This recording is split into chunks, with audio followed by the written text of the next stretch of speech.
Bud Not Buddy, Chapter 18. We got in two cars to drive for an hour and a half north of Grand Rapids. We were headed to a dinky town called Macosta. I got to ride with the band while Mr. Jimmy and Hermione Calloway and the instruments were riding in the Packard. Miss Thomas stayed back at Grand Calloway Station. I had been living with Miss Thomas and the band for about 7 days, and this was already my third trip on the road. The band was doing their next favorite thing to playing music. They were teasing each other and talking about Hermione Calloway behind his back. The thug said to Deed, "I'd be offended, man, and I ain't trying to say that you ain't good on the 88s, but you know the only reason you got this gig? 'Cause you're Dutch, you're white, and you don't have the strongest personality in the world." Deed said, "Yeah, well, such is life. You think I'm going to give up the best gig in the state just 'cause you'd be offended? Take a look out the window, baby. There's a depression going on. How many folks you see living like us, Negro or white? Not many. That man may have his faults, but he's a struggler. I'm putting my hat in with him."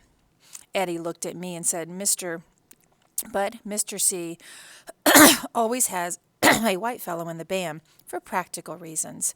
But we don't hold his skin color against him. He can't help the way he was born." Deed said, "You're too kind, Edward." Eddie kept talking. We do that 'cause the boy can play. Mr. C won't compromise on his music." I said, "Why does he always keep a white guy in the band?" And Deed said, "It's the way of the world, Sleepy. It's against the law for a Negro to own property out where the log cabin is, so Mr. C put it in my name." Eddie said, "That, and a lot of times we get gigs playing polkas and waltzes, and a lot of these white folks wouldn't hire us if they knew we were a Negro band, so Dee goes out and sets up everything. But what do they say when the Dusky Devastators show up?" Deed says, "Well, it's too late for them to say anything. It's us or no music." Eddie said, and Mr. C tells them if we aren't the best band they've ever had, then they don't have to pay. We haven't been stiffed yet. With all the arguing and jokes about Mr. C, the trip seemed really short. We unloaded all of the instruments and waited for nighttime to come. I'd heard the band play and practice 1,000 times and still had to just about sit on my hands when they were finished so I wouldn't bust out clapping. We finished our set at a little place called the Laughing Jackass, and I got to sleep right on stage to guard the instruments. The next morning I was packing everything into the cases when I got some real bad news. Hermione Calloway told Jimmy, "I'm gonna stay and catch up with Eugene. You head back with the boys." The man who owned the club, Mr. Eugene Miller, used to be in one of Mr. C's band. Mr. Jimmy said, "Bud, take your time loading everything into the Packard and you can ride home with Herman." Uh-oh. Me and Mr. C looked at each other like this wasn't a good idea. He said, "Whatever," and walked back to the club's office. Shucks, a whole hour and a half trapped in the car with him. I loaded all the instruments into the Packard, sat on a big rock, and took out my recorder to practice. I could hear Mr. C and Mr. Miller talking and laughing for the longest time. At last, Hermione Calloway came out and walked over to the side of the building and started nudging things around with the toe of his shoe. I walked over to watch what he was doing. When I got next to him, I could see that it was just rocks he was pushing around. Finally, he grunted a couple of times and started to bend over, but his big belly got in the way and wouldn't let his arms reach to the ground. After a bunch more grunts, he said, "Make yourself useful, boy, and hand me this one." "This what, sir?" "This stone, this one." Right at the end of Mr. C's shiny brown shoe was a little roundish rock. I bent over to pick it up, blew some dirt off of it, and turned it over a couple times in my hand to try to see why Mr. C thought it was so special. The only thing I could tell was that he had picked a perfect throwing rock, the exact same kind of rock that I would have used to chuck at someone's head. I dropped it into his hand. He didn't look at it or nothing. He just stuck it in his pocket, and I heard it bang up against some silver dollars. I kept my nose out of his business for as long as I could, then had to say, "Mr. C, wasn't that just a rock?" "Sure was." He started walking back to the Packard. I followed. There were a million ways to ask what I wanted to know, and I chose the worst one when I said, What in Sam Hill are you going to do with the doggone rock? It sounded a lot meaner than I wanted it to, but I was really surprised that Mr. C would want an old rock. He climbed into one side of the Packard and climbed in, and I climbed in on the other side. After he stuck the key in the dashboard, he said, "Bad habit." Then he leaned over toward me and opened the glove box of the car. There weren't any gloves or maps or papers in the box, just a bunch of perfect throwing rocks. They all looked like they had writing on them. I reached in and took one of the rocks out. Written on the back of it was Idlewild M 5236. I took another one and it said Preston IN 6436. These were just like my rocks. I took one more and it said Chicago Ill 3/1932. I looked over at Mr. C and said, "I've got some of these, sir." He said, "Really? I've got some too." He looked at me, shifted his pipe from the talking side of his mouth and said, "Bud, I know you're not the sharpest knife in the drawer and I hate to be the bearer of bad tidings, but those are found all over the world. In fact, they're about as common as rocks." I almost didn't answer him, but since I didn't want to look so stupid, I said, "Yes, sir. Mine have writing and numbers on them, too." He said, We kept driving. Finally, I said to him, "You don't believe me? I'll show you."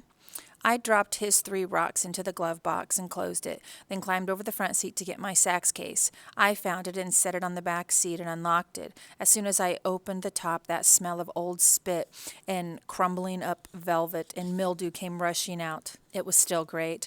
I lifted the little door that covered my rocks and took 2 of them out. I climbed back over the front seat, kept the rocks covered in my hand. If he was going to see these, he was going to have to ask first. I crossed my arms across my chest and waited.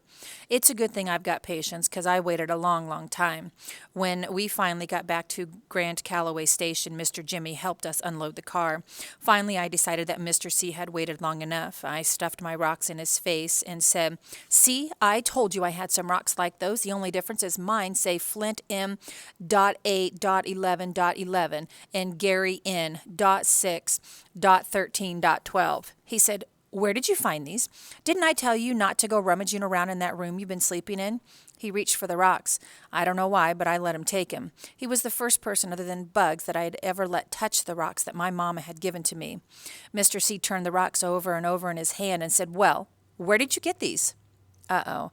I could tell by the way Hermione Calloway was holding my rocks that he didn't plan on giving them back to me any time soon. I kept watching his hand, waiting for the chance to snatch my rocks and get out of here. If I could get my hands on my rocks, I knew I could outrun Mr. C, even if he was a whole lot stronger and his legs were a lot longer than mine.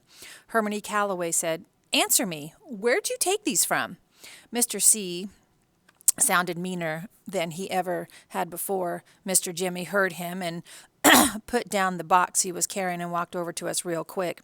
Herman E. Calloway had the rocks squeezed tight in his right hand and had his left hand fist balled up like he was ready to fight. Mr. Jimmy said, "Herman, what's this? What's wrong?" He stood between me and Mr. C. Herman E. Calloway said, "I told you about this boy from the word go. He's been snooping through the things in this house and he's got no business being in. He stole these." I said, "No, sir, I did not." Mr. C said, "Then where'd you get them? I'm not going to ask you again." He unsqueezed the rocks in his hand. I was surprised that they hadn't turned into diamonds or dust the way he had been holding them so tight. Mr. Jimmy took 2 rocks from him. He looked at the writing and said, "Flint, Michigan, August 8th, 1911, and Gary, Indiana, July 13th, 1912. That's more than 25 years ago. He squatted down and looked right at me and said, "Son, where'd you find these? Just tell the truth." I kept an eye on Mr. C. He still looked like he was ready to jump funny on me. I said, "Mr. Jimmy, I didn't find them or steal them from nowhere. They've always been mine. I got them from my mama, and that's the swear-for-God truth. Now, could I please have my rocks back, sir?" I stuck my hand out. Both Mr. Jimmy and Hermione Calloway said, "Your mama?" "Yes, sir." I kept my hand out. Mr. Jimmy said, "Bud, where did your mama get these?" But I said, "I don't know, sir. She always had them." Mr. Jimmy and Hermione Calloway were looking at me like they couldn't decide which hand to smack you with when Mr. Jimmy said, "Bud, what did you say your mama's name was?" "No one ever asked me, sir." Hermione Calloway was still hot. "You throw a lot of sirs around, but you've still got a real strong, real smart mouth, disrespectful streak in you, boy. Now, you answer the question, or I screamed at him. Angela, sir. I was so mad that I hadn't meant to say sir, but it came out anyway. Her name is Angela Janet Caldwell. Mr. Jimmy said, Lord have mercy. Herman E. Calloway's pipe dropped out of his mouth, and he stumbled and fumbled into Grand Calloway Station, feeling his way like he'd been struck blind. And then I knew.